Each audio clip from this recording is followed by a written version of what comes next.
भारत का संविधान इतने गहन मंथन के बाद बना है कि उसे जीवंत दस्तावेज कहा जाता है।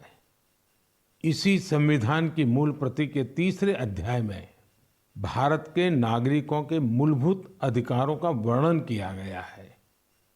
और ये बहुत दिलचस्प है कि तीसरे अध्याय के प्रारंभ में हमारे संविधान निर्माताओं ने भगवान राम, माता सीता और लक्ष्मण जी के चित्रों को स्थान दिया था।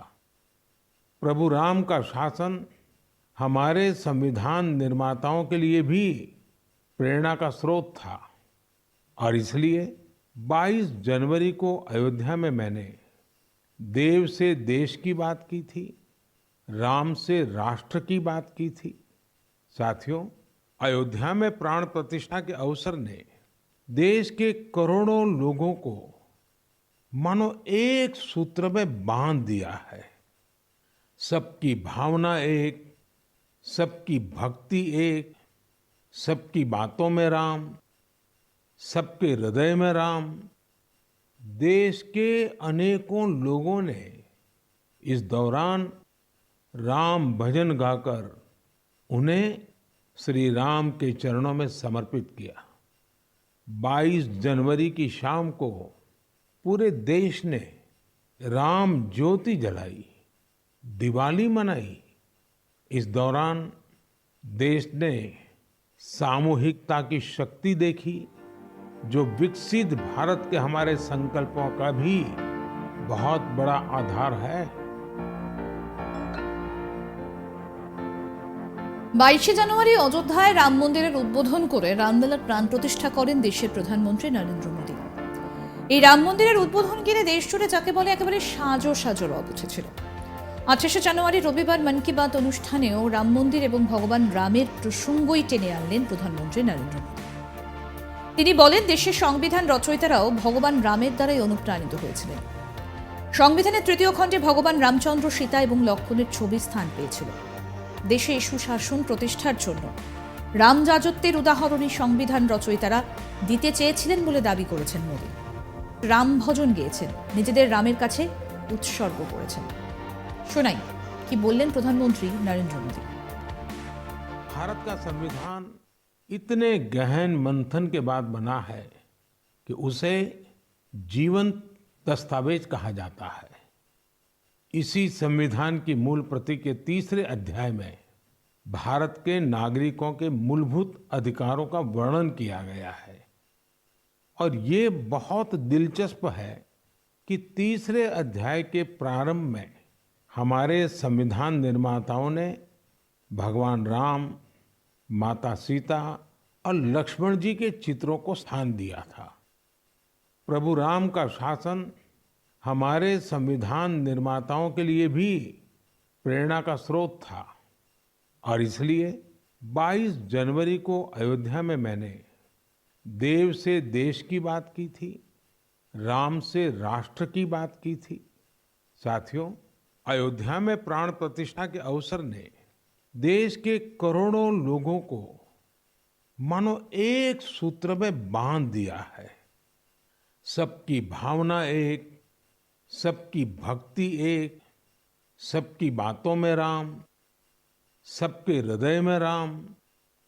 देश के अनेकों लोगों ने इस दौरान राम भजन गाकर उन्हें श्री राम के चरणों में समर्पित किया। 22 जनवरी की शाम को पूरे देश ने राम ज्योति जलाई, दिवाली मनाई। इस दौरान देश ने सामूहिकता की शक्ति देखी, जो विकसित भारत के हमारे संकल्पों का भी बहुत बड़ा आधार है। এদিন প্রধানমন্ত্রী বলেন, তিনি মকর সংক্রান্তি থেকে শুরু করে 22 জানুয়ারি পর্যন্ত দেশবাসীর কাছে আবেদন করেছিলেন যাতে নিজ নিজ স্থানের ধর্মীয় স্থানগুলিকে পরিষ্কার পরিচ্ছন্ন রাখা যায়। এদিন তিনি জানান, তিনি খুশি যে তার কথা রেখেছেন দেশবাসী। দেশের বিভিন্ন প্রান্ত থেকে সাফাই অভিযানের ছবি, ভিডিও পাঠানো হয়েছে। তিনি আপ্লুত। তবে এই অভিযান আগামী দিনেও জারি রাখার আবেদন জানান প্রধানমন্ত্রী। তার দাবি, তবেই আগামী দিনে দেশ এগিয়ে যাবে। আসুন শোনাই। ने देश के लोगों से आग्रह किया कि मकर संक्रांति से 22 जनवरी तक स्वच्छता का अभियान चलाया जाए। मुझे अच्छा लगा कि लाखों लोगों ने श्रद्धाभाव से जुड़कर अपने क्षेत्र के धार्मिक स्थलों की साफ सफाई की।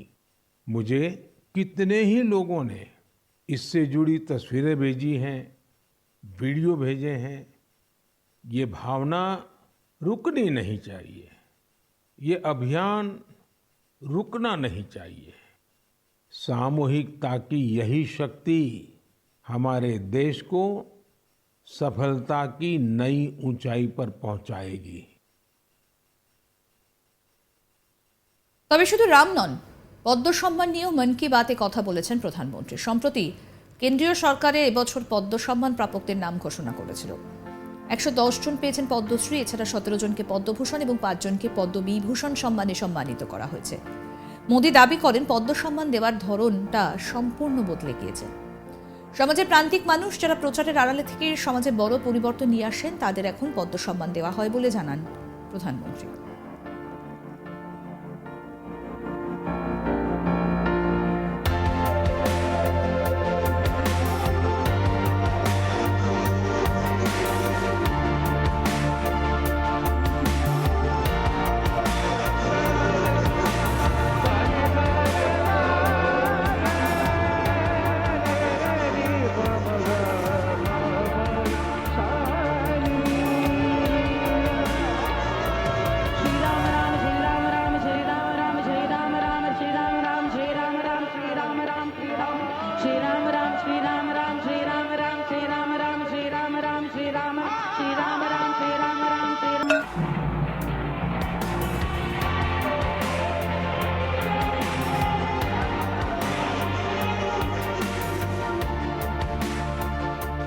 আরও আপডেট পেতে আজ তাক বাংলার ইউটিউব চ্যানেল সাবস্ক্রাইব করুন, নোটিফিকেশন পেতে বেল বাটন অপশন প্রেস করুন। এই ভিডিও সম্পর্কে আপনাদের মতামত জানান, কমেন্ট করুন, শেয়ার করুন, হোয়াটসঅ্যাপে ফলো করুন আজ তাক বাংলা।